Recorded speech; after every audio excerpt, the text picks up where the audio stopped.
Hi, welcome to the first Haunted New Jersey Vidcast. We are your hosts, Garrett Husbeth. And Brent Dolan. And tonight is our first venture into vidcasting, and basically what we're going to do is walk you through a ghost investigation. So where are we going? The first episode we're going to do is we're going to take care of the Bernardsville Library, the old Bernardsville Library, that is. And we got some great voices, and we're going to take you through on the investigation and walk you through the entire thing. So let's go to it right now. Okay.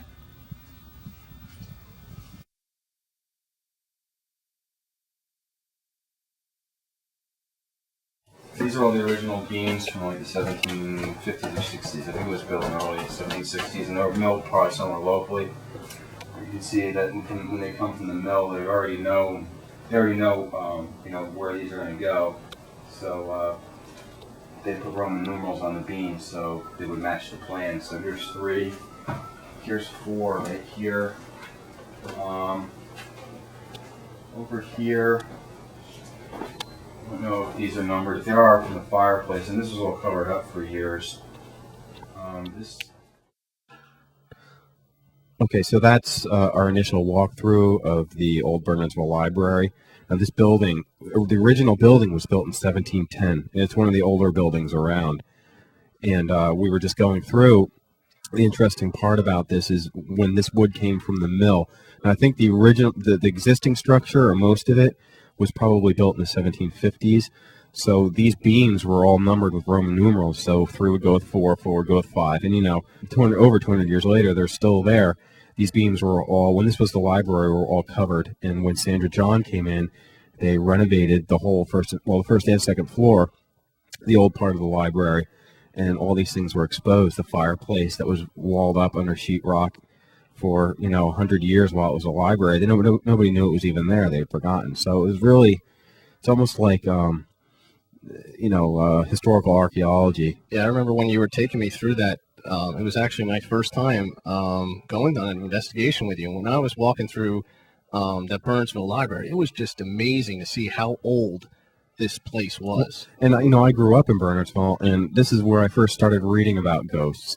And the haunting tale here is very famous. So this investigation is my favorite because of the childhood memories. And this is basically where I learned about parapsychology and the paranormal.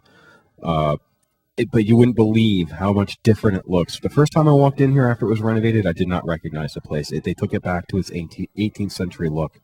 Now, was that strange? Because you told me one time that as a kid, you used to go to this library and read about ghosts. This is where I got all my first ghost information from. I mean, I just got goosebumps right now, just because even that story, and that's why I love this investigation, and I just love it so much because it has so much history to you and to the town. Yeah, it's a very personal investigation to me. And also, as an amateur historian, I'm very interested in the Revolutionary War period, the 18th century. And, this has got everything that interests me. It's tied into the American Revolution. The haunting ties into the American Revolution, or the alleged haunting here. And, it was really quite an experience to come in and investigate it and get the great voices and information we got out of this building. I'd say we check out some other rooms. Okay. Now, a word from our sponsors. No folklore. No fairy tales. No fantasies. These stories are true. This is Al Rover, and I've investigated over 1,000 haunting cases throughout the U.S. and England. Cape May seems to have an overabundance of past inhabitants refusing to leave. Beautiful as Cape May is, who could blame them? The New York Times exclaims, Cape May is such a hotbed of paranormal activity, and Al Rover's tour is among the most popular around. The Lower Township Gazette writes, this is a tour that everyone who visits Cape May has to go on. 7 Mile Times prints, stories are based upon true, real-life experiences in 28 years of research, not fantasy. That's the original Haunted Cape May tour. For tickets, please call 609-463-8834. Now, back to the show. And Sandra And Marlon had reported electrical devices malfunctioning upstairs. Up here where the bedrooms were in the old inn/house. It was a house in the 19th century before it became the Bernardsville Library. So they have some problems up there occasionally, but whether that's just purely electrical or paranormal, I don't know. Can we go out there? Yeah, we can go up. So again, that was the old kitchen area. I think that's where they prepared the food in the 18th century when this place was an inn. And the ghost of who was supposed to be Phyllis Parker, the woman that died, went insane and died in the inn back in the 1770s, or excuse me, late 1770s, has been seen in front of that fireplace and across the hall in the old dining room / tavern room. And she's been seen by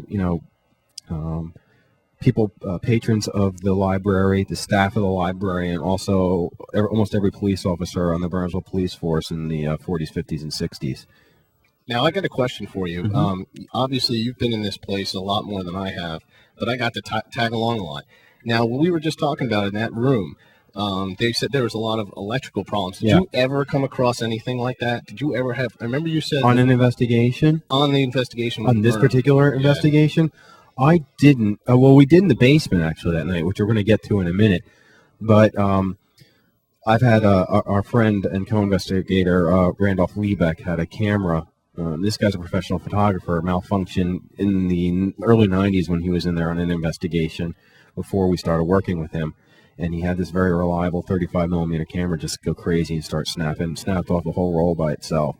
That's amazing. Yeah, it's common in haunting situations to have electronic devices malfunction.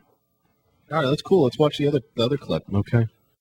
Now, a word from our sponsors.